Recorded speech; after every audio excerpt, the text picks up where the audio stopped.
we are going to cover the chapter Lost Spring by Annie's Young. तो ये जो chapter है lost spring, इसके 2 एक्सट्रैक्ट्स लिए गए हैं लॉस्ट स्प्रिंग बुक से, stories of childhood by Anees Jung. तो सबसे पहले हम ये देख लेते हैं कि ये जो टाइटल है लॉस्ट स्प्रिंग, इसका क्या मतलब है या ये क्या इम्प्लाई करता है. Spring, as we all know, is a season in which growth and renewal of plants takes place. ठीक है, तो ये जो स्प्रिंग है वो बहुत ही ब्यूटीफुल सीजन होता है, पूरे साल का सबसे ज़्यादा ब्यूटीफुल सीजन होता है, या it is the best season of the year. It is full of colour, fragrance and freshness.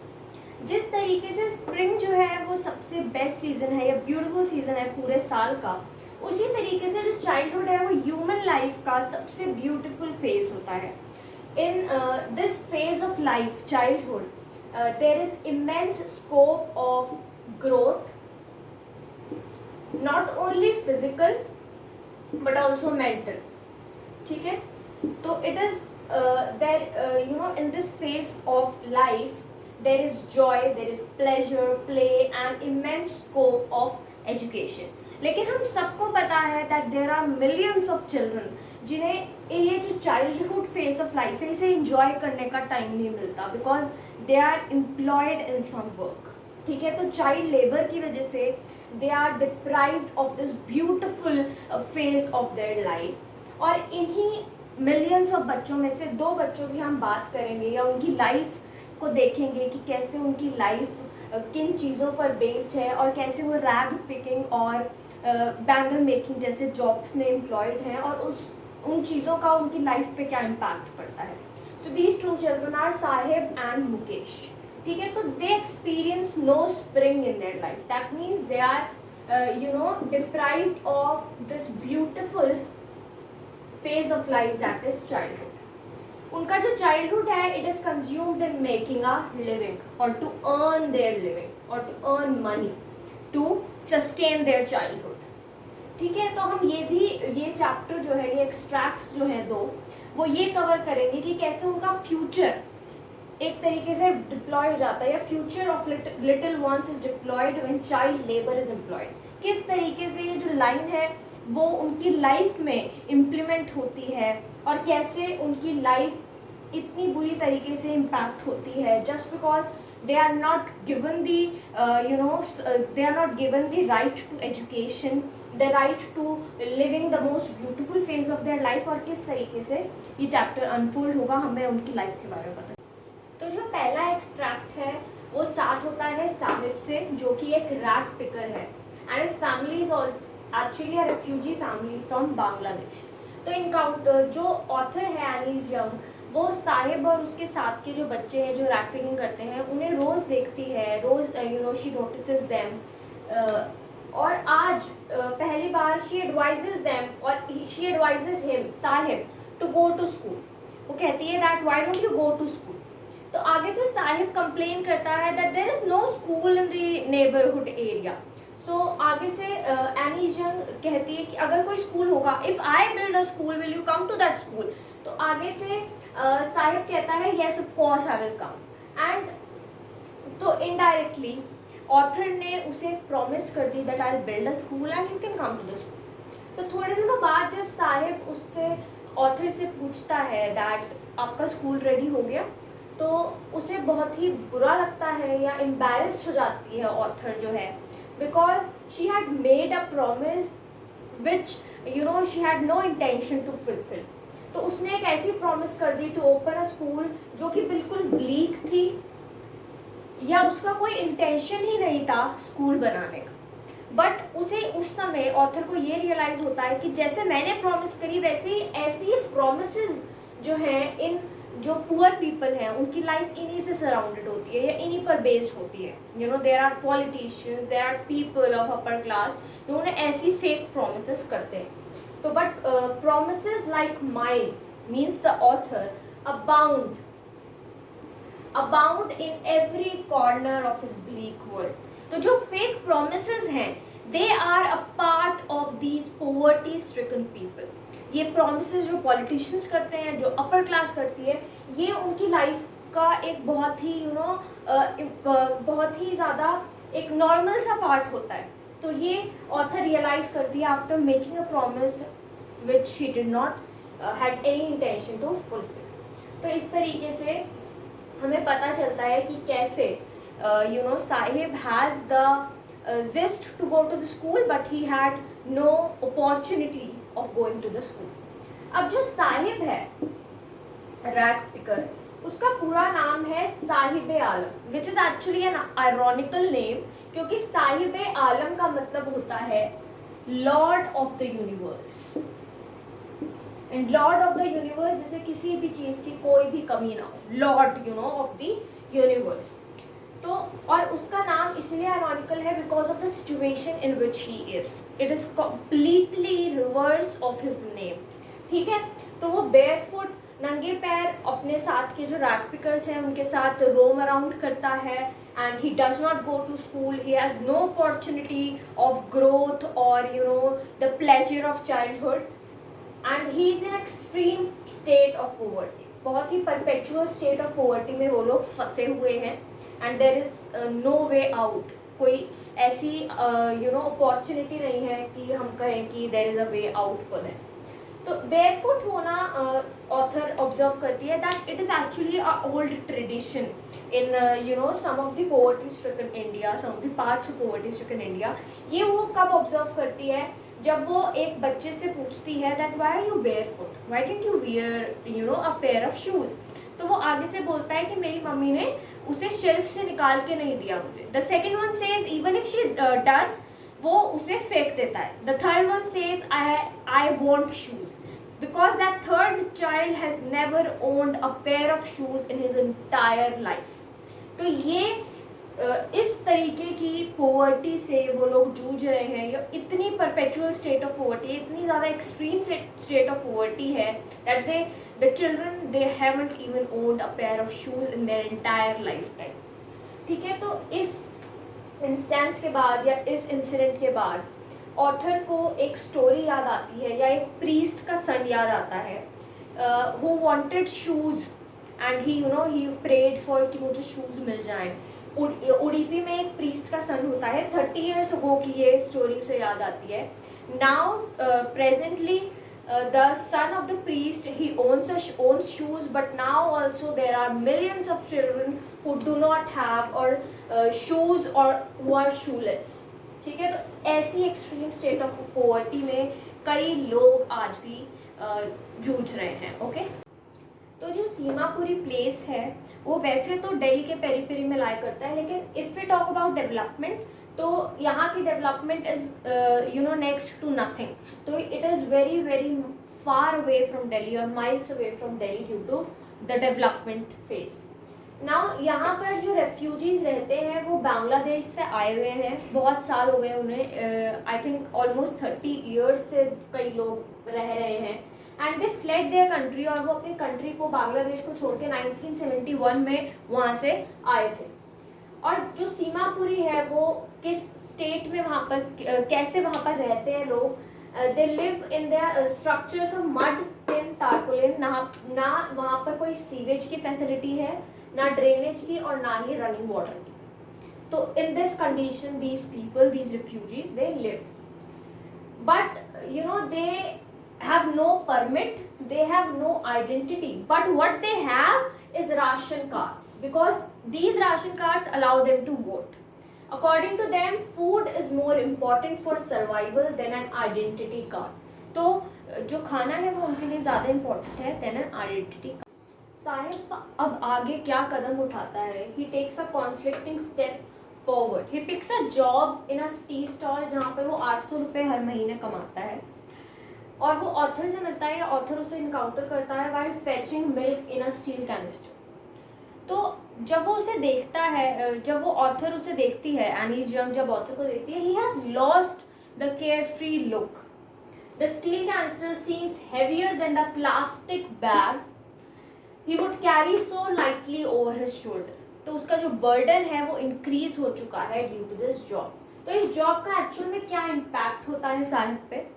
Sahib is now no more a free bird, ठीक है, he is now into a job, और उसे अपने जो owner है शॉप का, उसकी ही सारी बातें माननी पड़ती हैं. He has to carry the steel canister, जो कि बहुत ही हेवियर है than the plastic bag he used to carry.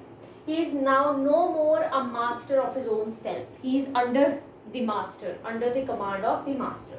ठीक है, अब वो जो है एक बॉन्डेड लेबरर बन के रह गया है, या एक स्लेव बन के रह गया है, who is deprived of freedom और who has no freedom now. ठीक है, and also he has lost the care free look he used to carry every time the author met him.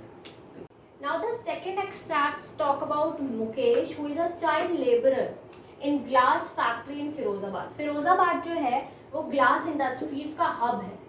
यहाँ पर every next family is involved in bangle making and family of Mukesh is one of them. ठीक है, तो Mukesh wishes to be a motor mechanic one day.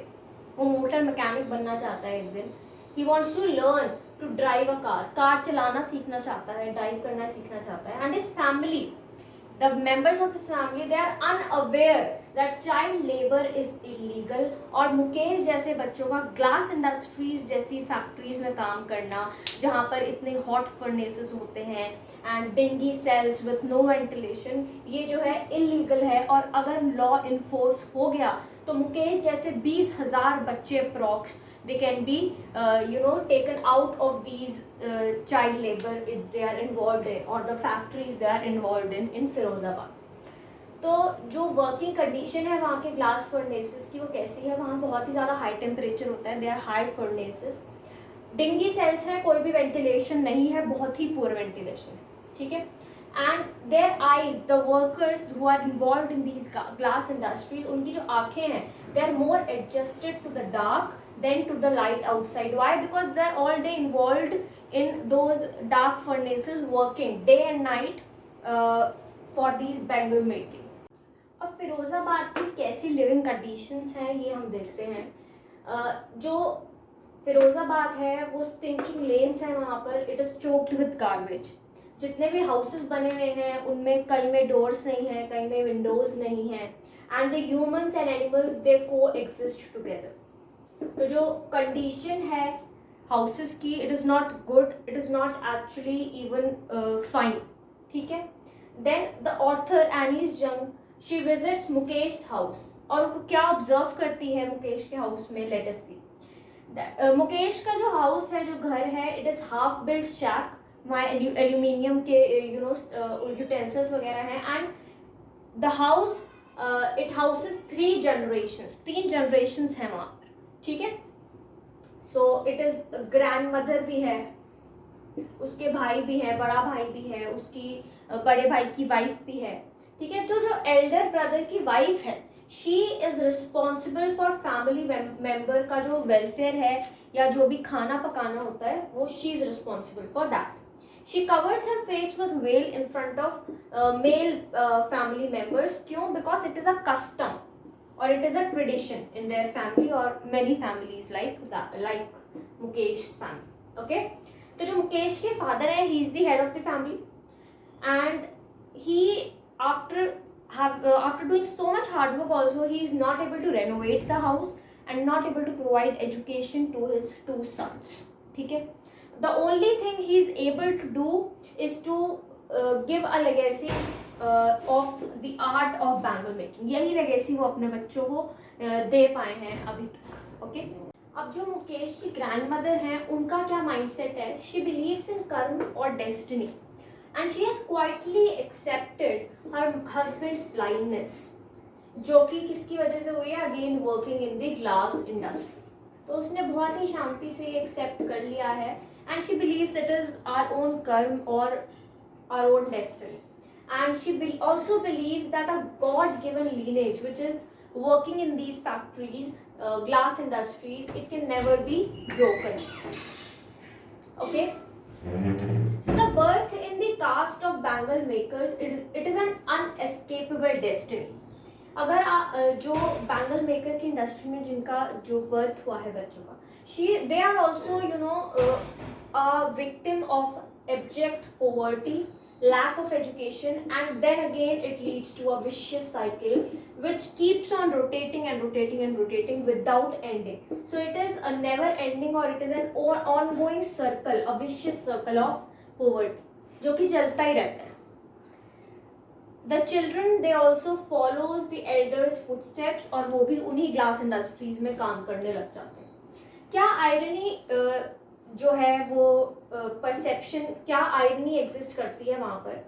The bangles which are made they are a symbol of suhag, या फिर जो husband है उनकी long life, husband's long life. ठीक है, इस चीज का सिंबल होते हैं बैंगल्स. और लेकिन जितनी भी child labourers, the girl child labourers जो इन इंडस्ट्रीज में काम करती हैं, they eventually one day they become brides and they wear bangles. लेकिन उसके साथ साथ ही वो साइटलेस भी हो जाएंगी. They lose their eyes before they become adults because they are working in these so harmful industries. ठीक है, इसीलिए they wear bangles on their wrist, they'll have sightless eyes and empty stomachs. तो अगेन जो vicious circle है of poverty वो चलता रहेगा. Time stands still in Firozabad. Firozabad में ना ही कोई प्रोग्रेस हो रही है, ना ही कोई डेवलपमेंट हो रही है. जो टाइम है वो स्टैंड स्टिल हो गया है फिरोजाबाद में. कैसे? जो years of mind numbing toil है, जो वो काम करते जा रहे हैं सालों साल से, ठीक है, they are not able to stop it. Years of mind-numbing toil have killed all their initiative and all their ability to dream for a better life, for better earning, for better livelihood, for better education and future of their children. तो ये चलता ही जा रहा है and Firozabad has come to a standstill. Now, getting organized into a cooperative society is only the way out for these people. लेकिन cooperative society में organise होना और अपने राइट्स के लिए लड़ना is very difficult for the people of Firozabad. क्यों? क्योंकि first there is fear of police, politicians, bureaucrats जो कि एक साथ हैं उनके खिलाफ, अगेंस्ट. ठीक है, लैक ऑफ लीडरशिप है उनके साथ का. कोई ऐसा कोई भी लीडर नहीं है उनके पास. There is no leader. There is also trap of middle man. और जो भी लेबरर्स हैं, जितने भी लेबरर्स हैं, they are victims of these middle man, जो कि बीच में आ जाते हैं and they are trapped by these middle man. ठीक है, जितने भी बच्चे हैं फिरोजाबाद के, they are the victims of two worlds. ठीक है, पहला वो पॉवर्टी रिडन फैमिलीज में बॉर्न हुए हैं, तो first they are victims of abject poverty और extreme poverty. Second, they are ruled by these middle man, police, politicians, bureaucrats, and then they have no leader as well. तो उनके लिए cooperative society में organise होना बहुत difficult है. ठीक है, but these children also in Firozabad, they don't have the ability, they don't dare to dream because of these factors. क्योंकि उन्हें पता है कि रियलिटी में शायद ये बहुत ही डिफिकल्ट होगा. But Mukesh is an exception है because he aspires to be a motor mechanic. He wants to drive a car. ठीक है, और जब जो ऑथर है वो उनसे पूछती है मुकेश से कि आप एरोप्लेन नहीं उड़ाना चाहते, तो he is quiet and he says no, क्योंकि उसे कहीं ना कहीं पता है कि प्रैक्टिकली एरोप्लेन्स उसके लिए उड़ाना या पायलट बनना it is out of his reach.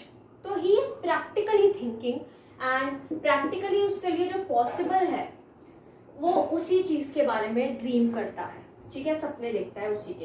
And also ironically only a few planes fly in Firozabad. बहुत ही कम प्लेन्स फिरोजाबाद में फ्लाई करते हैं. तो he aspires to be a motor mechanic one day and he dares to dream. ठीक है, I hope you must have understood the chapter. Thank you so much for watching the video. Like, comment and subscribe to my channel for more interesting videos. Till then, take care and stay safe.